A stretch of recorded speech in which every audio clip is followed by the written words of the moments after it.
with Cage Minds Uncensored. I'm Micah Frankel. Keep up with me on Twitter and Instagram at Cage Minds MMA. On Facebook, Cage Minds Combat Sports News. While you're there on the Facebook page, go head on over also to MAC10, MMA CK10. Give that page a like. Give some support back to Edwin Ruiz and his company as they continue to help combat sports athletes across New Mexico, across the country, around the world. Not just myself, even a ton of people. So support Edwin Ruiz and MAC10, even the I Got Your Back anti-bullying campaign. Give that page, that's again MAC10 MMA CK10, a like there while you're on Facebook. Let's talk about some fights. It was a UFC-less weekend, but not an MMA-less weekend. My weekend of watching fights got started with LFA 36 on Access TV Friday night. The Stars of Tomorrow having their opportunity to showcase their talents. In all, this was a 12-fight card, 7 fights on the main card, 3 prelims, 2 post-lims. I still don't understand post-lims. We'll get to the controversy, but in 12 fights, 10 finishes, all 7 of the televised fights, 7 finishes. We only, with the 2 decisions, only saw 3 fights even get into the 3rd round. A 4th fight getting into the 2nd round. I mean, an amazing night of action. Start off with the first fight. I mean, Corey Turner learns why a sacrifice throw has that sacrifice in it. You sacrifice a bad position if you miss that throw. Taylor Johnson is on top. Ground and pound for the TKO victory.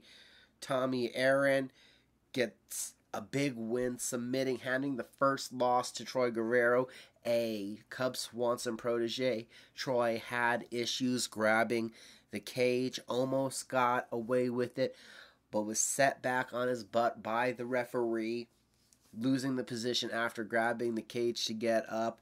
In trying to get up again, gives his back and then eventually gives his neck to Tommy Arum. We need more talent, obviously, at 205 pounds. Herdem Alibek, vicious right uppercuts to the body once he was able to get into the clinch. Then devastating knees to the liver, also in that clinch, knocking down Jonathan Noriega, the ground and pound finish. Beautiful boxing displayed by Andre Ewell. I mean, the right cross is the first thing that hurt Trent Moe. A left head kick, partially blocked, again staggering Moe. A flurry of punches. Once the Moe defense lacks, a right uppercut goes through. Andre Ewell, a huge knockout victory. We have that one up on the Instagram at Caged Minds MMA. Christian Aguilera, who I had the opportunity to talk to last week, 5 days out from his fight, he also wins with an uppercut knockout after a kick put him on his back against Ricardo Seixas. In the first round, the 10th Planet brown belt was able to survive against the Jiu-Jitsu black belt, getting it into the 2nd round and using that boxing, timing the dip down on the head fake from the Jiu-Jitsu fighter. The uppercut landed clean for the knockout, a big one for Christian Aguilera, who as a top 5 ranked Access TV lightweight, or Access TV welterweight, could find himself, I believe, as that title contender for James Nakashima, who doesn't look to be being picked up right now by the UFC. Aguilera, 3 wins in 3 months in the year of 2018, looking to become that regional fighter of the year. And yes, it is, if you can hear that, raining while I'm doing this recording. The co-main event, Jamall Emmers needed to show a finish because he had already shown a bunch of dynamic skills in decision victories. But decision victories hadn't earned him that UFC call-up, that UFC recognition in which the pretty boy wanted. I mean, wins over current now UFC roster members. The first one, Alex Hernandez, they were both way back in the day, but a split decision win.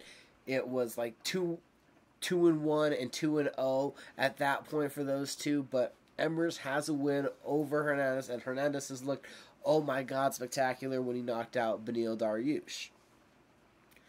Also, Corey Sandhagen got his first L handed to him by Jamal Emmers. Emmers had a couple big bouts fall out. Still takes this fight. Needed to get a win. Oh yeah, and I forgot to mention, has a decision win over Chris Avila, a UFC 2-time vet who got bounced back down. Needed a big performance, great combinations, devastating leg kicks, and after 2 rounds of devastation in the 3rd round, the right cross sits down Guillermo Ferreira. I feel that there's a great possibility Jamal Emmers will be inside of the UFC octagon instead of the LFA octagon for his next fight. I mean, if not, a Jamal Emmers, Nate Jennerman fight could be on the horizon, but I'd almost hate to see either gentleman's momentum get skewed. Both guys deserve that trip into the UFC. Then we can talk about the main event from LFA 36. You had that bantamweight title on the line.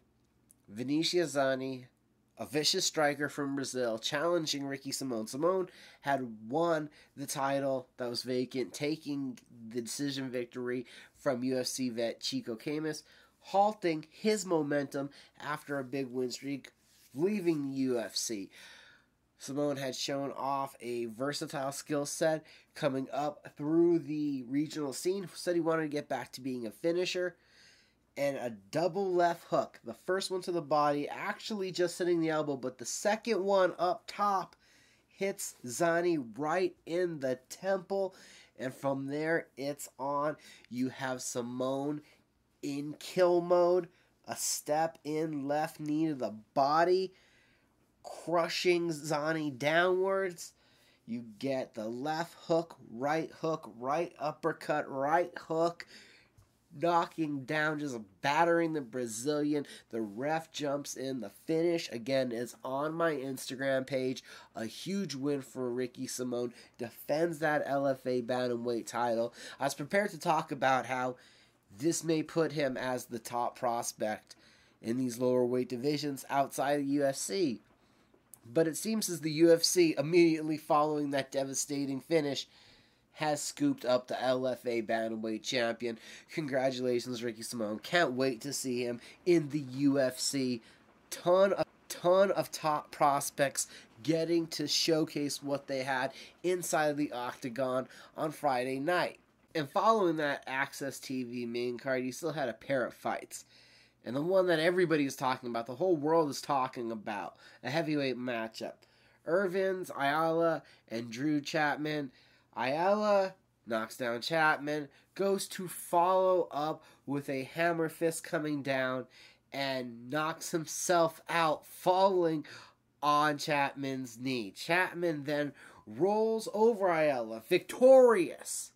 Ayala face down, and Chapman, for some idiotic, unexplainable reason, jumps on his opponent's spine 2 feet to the man's back and does a front flip, almost a pro wrestling-esque move in the most boneheaded, unsportsmanlike, most disgusting display that you can think of this side of Paul Daly trying to hit his opponent after the fight or something like that. The fight obviously ruled a disqualification for unsportsmanlike conduct. Ayala picks up the victory. Chapman now is under suspension. His purse is being withheld. He takes the loss, and I think he has to sit for some time. It appears that could be a couple months. Just the stupidest thing that I've seen that you cannot allow to happen in the cage. You just cannot allow it. I've watched the replay enough times. I don't believe that you really suspend the ref, but there has to be a discussion with him because it looked like he went to stop the action and then allowed Chapman to complete the infraction, to jump, to put the 2 feet on Ayala's back. It almost looked like the ref was going to stop the action, jump in, and he thought that Chapman was just going to walk over his opponent, not actually have what happened happen. but the ref has to be taught to grab the man, pull him away, jump on the other man, something. It was a strange, awkward sight, and hopefully lesson learned for everybody, because it's making its way around the internet. To celebrate, and please have some common sense out there. The possibility of how badly Drew Chapman could have injured Irvin Ayala, it's just uncomparable to think that an idiotic behavior like that could have transpired, and hopefully Chapman is ashamed, as he should be. And then we moved on to Saturday, where there was Invicta FC 28 on UFC Fight Pass. Invicta was in Salt Lake City for the first time. Invicta was actually using a circular cage for this fight. Normally, it's more of a hexagon, I think. You had several just dominant performances on the night. You had a couple great finishes. We'll talk about Cal Swartz, dominant in the clinch, a crazy elbow, cuts open Kay Hansen, falls to the ground, and punches to a finish. The strawweight division, the 115-pound women, so much talent in that division as that division continues to grow, and Invicta needing to grow their ranks once again. Cal Swartz, 50 cal, a great finish, adding to her highlight reel on top of already the win against Tiffany Van Soos, out-grappling her. You had Mina Grunsander defeating Fernanda Priscilla. Priscilla had a pretty good first round. They had a good back and forth going. But Mina is able to get the takedown, that side ride wrestling position, and punching to finish once again. A lot of devastating, controlling groundwork from this Invicta crowd. UFC vet Pearl Gonzalez stepped into the Invicta arena for the first time. She gets a win, handing Kaylee Robbins her first decision loss. From Gonzalez, you saw good combinations, threatening with submissions all the time, and really got back to doing what she does. Mila Dulaeva landed the punch of the night with a nasty right cross, sitting down Christina Marks and following up with the punches for the TKO. Another UFC vet with a big win. Coming off of a season of tough, Deanna Bennett able to get back in form inside of the Invicta cage. Pressure, takedowns, staying in the face of Mexican boxer Karina Rodriguez. Scorecards a little all over the place in this one, but the right woman gets her hand raised by the end of it. And at the top of the card, Brazilian Jiu-Jitsu reigns supreme as Vierna Hajibroa is able to use her top game and pressure to win the scorecards against Mizuki anyway. Another one that somehow ended up being a split decision, but should have been unanimous, and thankfully the judges did not muck it up too bad. Invicta once again has a 115-pound title holder. Vierna is 13-0 now, and I don't know if she'll be long for Invicta. Maybe a title defense or two before the UFC is scooping her up.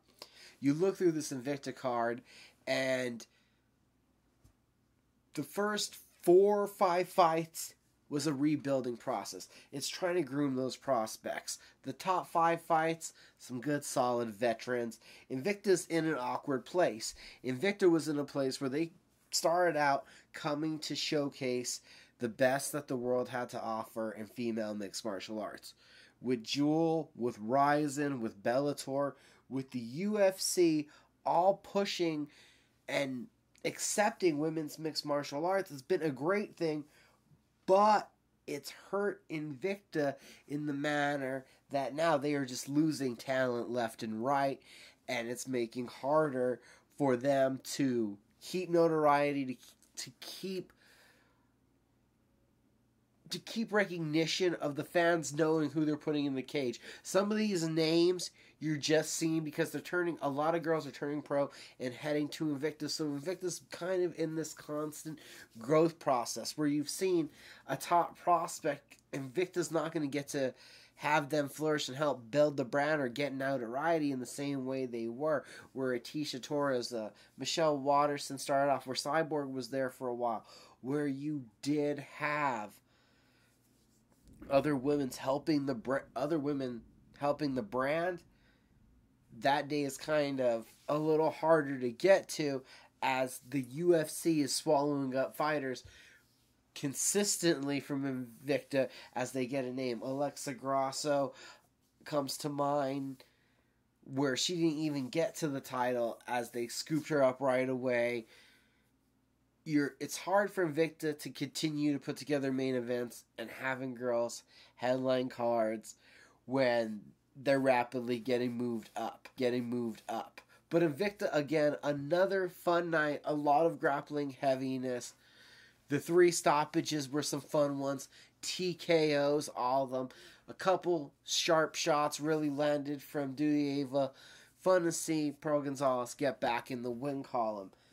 So you had 2 events last weekend. Heading into this week, a lot of news actually broke over the weekend as we look back. And keeping with the theme of talking about the women, we do know that at UFC Fight Night 131, it's been announced Jodie Esquibel, Invicta FC vet, is going to take on Jessica Jag Aguilar, Bellator vet, former WSOF title holder, in a matchup of an old school feel. Esquibel has been training in MMA for a long time, does have a multitude of skills, can handle her own on the ground, but is much more comfortable as her roots as she grew up in the boxing realm. So a striker where Aguilar is a clincher, a grinder, and loves to take it into the jiu-jitsu world. So you could say striker versus grappler. We also have controversy in Bellator, of course. Patricio Freire and Michael Chandler don't like each other. Bellator possibly looking to make a super fight down the road, depending on what happens. But in a non-controversial fashion, the UFC making some really awesome announcements and some main events for fight nights. UFC Fight Night 130's headliner, that's UFC Liverpool event. We already knew it was going to be Darren Till. There were speculations of Jorge Masvidal, Leon Edwards, a lot of different welterweight names being thrown around, and the opponent for Till will be Wonder Boy Stephen Thompson. 2 strikers, fingers crossed for something amazing in Liverpool. That one's going to be exciting. Due to injuries, it's been quite a while since we've seen Wonder Boy Thompson. A big win over somebody like Till, who's been streaking, who's been looking impressive, been earning fanfare, whether it's been through social media or his performances in the octagon. You gotta figure big things for the winner of that fight. A great main event there. UFC 225 in Chicago has announced the addition of Mike Santiago and Dan Ige in a featherweight matchup. 2 Dana White Tuesday Night Contender Series vets. Both guys are coming off of losses. You could suppose that these 2 guys are fighting for their jobs in that one. UFC Fight Night 129, this UFC Fight Night in Chile, has its main event. It's going to be also in the welterweight division. The UFC, got to commend them on selling out to the welterweight division. The welterweight division, the lightweight division, the featherweight division, the marquee divisions right now. 145, 155, 170. That's almost why I'm more of a proponent to bring in 165 and 175, so you can break up some of this monopoly and actually add more names, as some of the 185ers would be able to drop down. And I think we'd have 4 marquee divisions. But I'm going on about the marquee divisions. Let me get back to this. Kamaru Usman, Santiago Ponzinibbio will headline UFC Chile, UFC Fight Night 129. A big matchup for Usman, who's been wanting a top matchup. He's been ranked in the top 15, now top 10, and this will be his first top 10 opposition. Ponzinibbio, the knockout over Gunnar Nelson. Ponzinibbio, obviously the better striker, but can he handle the relentless pressure and wrestling of Usman? Usman does have strength in his striking. Ultra impressive. And I've been ultra impressed by him ever since I saw him locally here at the Route 66 Casino for Legacy FC on Access TV. Take apart and just destroy Lenny Lovato. Kamaru Usman has his opportunity to shine. Will he take advantage of it? The welterweight division is getting stacked up, and Tyrone Woodley, admittedly right now, is still healing some wounds. You're injured. Let's not rush a guy back too soon. But it appears that the UFC is not going to wait that long. Woodley did admit, coming up here in 4 months, in July, it would be a year. He doesn't see the reason for an interim title, but it appears that the UFC does, and that if UFC 224, the rumors are swirling. Yes, we know the main event will have Amanda Nunes versus Raquel Pennington, but the co-main event could possibly see Rafael dos Anjos against Colby Covington for an interim 170 title. I kind of don't understand it if Woodley is going to be ready by August to have a fight, but maybe the UFC is telling Woodley, actually take an extra month or two, really make sure you're healed, and then right there is your number one contender. The UFC almost a little too interim title happy. I'd just love to see Dos Anjos Covington as the co-main event, the definite number one contender fight. There's no harm in saying definite number one contender fight and just making a co-main event. I mentioned that UFC Fight Night 129 in Chile having a welterweight main event. I forgot to also mention that it added another welterweight fight for Michel Pereira, who thankfully is being forced up to 170 after that horrible weight cut back in Brazil, is going to take on Kansas City, Missouri's Zach Cummings. Two tough grapplers here and a battle for top position. The UFC announcing a lot of welterweight action that intrigues me. I'm interested to see what happens. UFC Fight Night Chile, UFC Fight Night Liverpool, and also the UFC now announcing in the summer heading back over to Germany, UFC Hamburg July 22nd. As far as LFA making news, LFA 38, April 27th. Jeff Hughes defending the heavyweight title against Maurice Green. Bavon Lewis, who trained at the Jackson Wink Academy, and Dana White's Tuesday Night Contender Series vet, taking on Colin Huckabee in the co-main event. Also, the LFA interim middleweight title will be up for grabs. Anthony Hernandez is sidelined, so Ian Heinrich, the Colorado two-time state wrestling champion, and Brazilian Gabriel Checo, a submission finisher who is a wild brawler on the feet, will battle for that interim title. Also, Jerome Rivera, the LFA flyweight title challenger, will meet Brendan Royval. Macy Barber, the undefeated strawweight, taking on Audrey Perkins. That event is going to be in Valley, Colorado, May 4th. Dana White's Tuesday Night Contender Series is returning, and in a bit of conflicting news with what I've got from LFA. LFA 39 has Jordan Wright facing Hayward Charles in the co-main event. I'm also hearing rumblings that Jordan Wright could be heading to Dana White's Tuesday Night Contender Series. A possibility. A definite is that the Brown Bomber, Wilfredo Santiago, known for his big knockouts on Access TV inside of the CES organization, and also here locally at the Jackson Wink Fight Night in his most recent affair, will be a part of the next Dana White's Tuesday Night Contender Series. A lot of news, nationally, locally, a lot of things to digest. But as far as what's coming up, what's in the near future, well, right ahead of us is this weekend's action. Talking about what you have to look forward to is Glory. Get away from the MMA for a little bit on the global, on the national scene on Saturday. because you can tune in to just watch some of the highest level kickboxing on the planet. Glory Kickboxing, the UFC Fight Pass Super Fight Series card is headlined by a light heavyweight bout.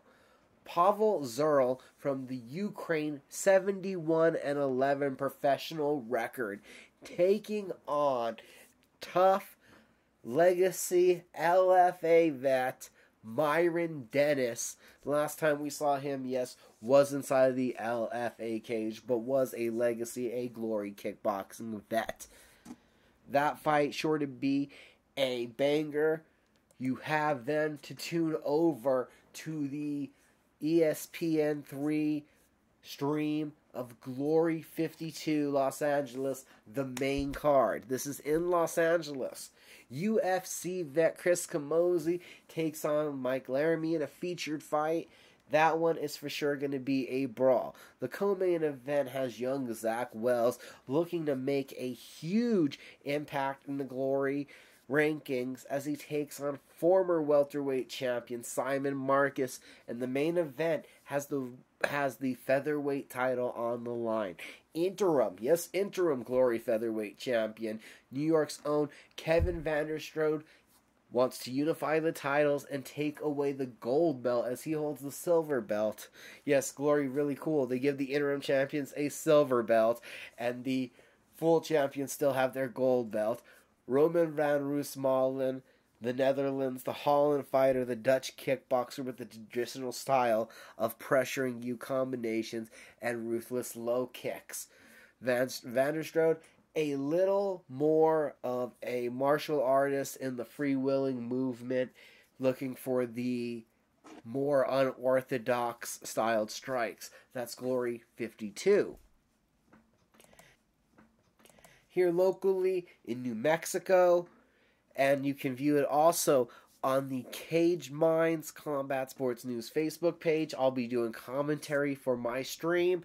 You have American Fight League presenting Southwest Brawl 7 at the Las Cruces Convention Center, Las Cruces, New Mexico, this Saturday night.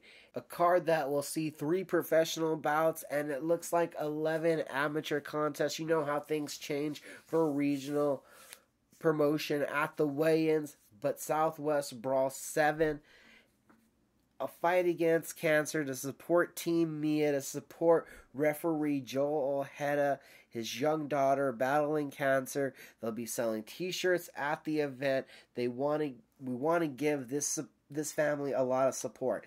The local fight community banding behind one of their own to give support to his family as his daughter is in the fight for her life. So you can get out there and support. We also have an article up at CageMinds.com. I think with all the news we've had from the UFC, it may be on page 2 right now, but you can go back and you can check out the article, Southwest Brawl 7, More Than Just a Fight. Tells you where you can buy the t-shirts for Team Mia, help her fight against cancer, even if you're not going to be there locally with us in Las Cruces, as I implore you to be. But the card itself, Gerald Charpa versus Andy Varela in a lightweight main event at Suarez, Mexico against El Paso, Texas. Varela coming from the 10th Planet Jiu-Jitsu camp. You have in the co-main event Jacob Ortiz from Tucson, Arizona, who's bringing a crew of fighters out here to compete, taking on Las Cruces' own Randy McCarty, 185-pound contest, sure to be a banger. I've heard that Ortiz is going to like this one on the ground. McCarty, always willing to trade hands, always game to fight, and glad to see McCarty back in action after having dealt with that Achilles tendon injury.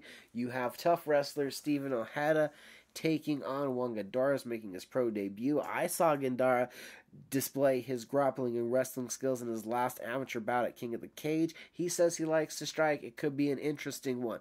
The featured amateur bout, Nathaniel Gomez on short notice taking on undefeated Ricky Mayes.